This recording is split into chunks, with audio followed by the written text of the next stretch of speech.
Today we're going to discuss basic troubleshooting on how to troubleshoot light printing or light copy. Okay, for the light copy, you need to check first the mirror or clean the mirror scanner inside. So there's a mirror inside. I have a video for that, for cleaning the mirrors of the scanner. Then second is you need to check for the toner. Maybe the toner is already empty, so we need to check. So there's no enough toner to supply for the print. So another one is the developing unit. Like we are talking about the light printing. So the developing unit is responsible for charging the toner. So this developing unit page yield is almost 300,000. So inside the developing unit, you can see the developer roller in the developer. It's a powder with will mix to the toner, and the developer will helps bring the toner on the drum, the surface of the drum, which where the latent image is formed. So if the developer is not working properly, or it's due to for replacement, the copy will become light. So that's one reason of the light copy, the developing unit. Another one is in the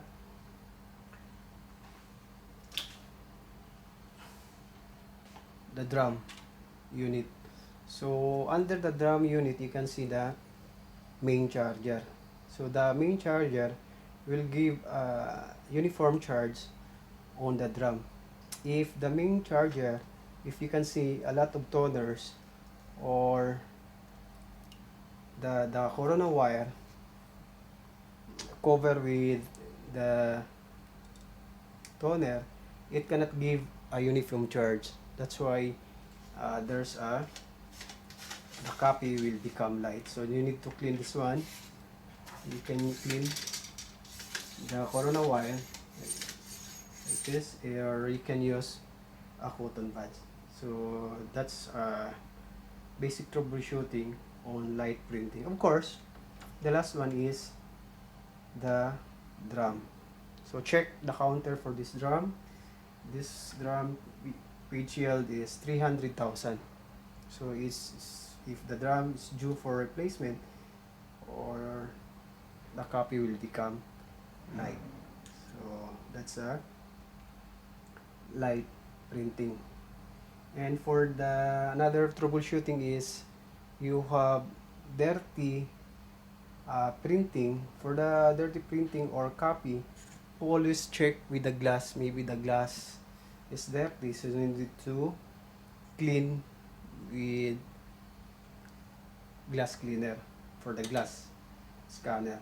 And next, you need to clean the corona wire. So the corona wire, again, if covered with toner, it cannot give a uniform charge. So you need to clean this main charger. Always clean with this. So if it is covered, the grid covers with the toner, it cannot give uniform charge.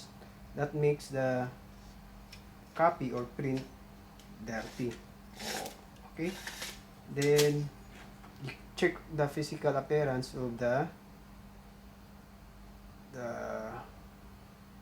the drum. Maybe there's a dots or stick toner or scratch, so that makes the print or copy dirty. And of course,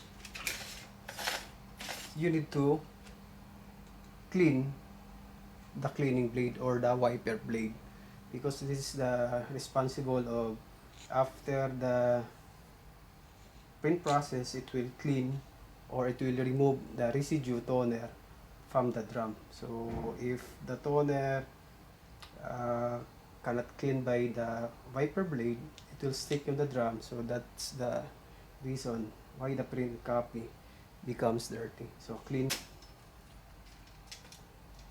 Then next is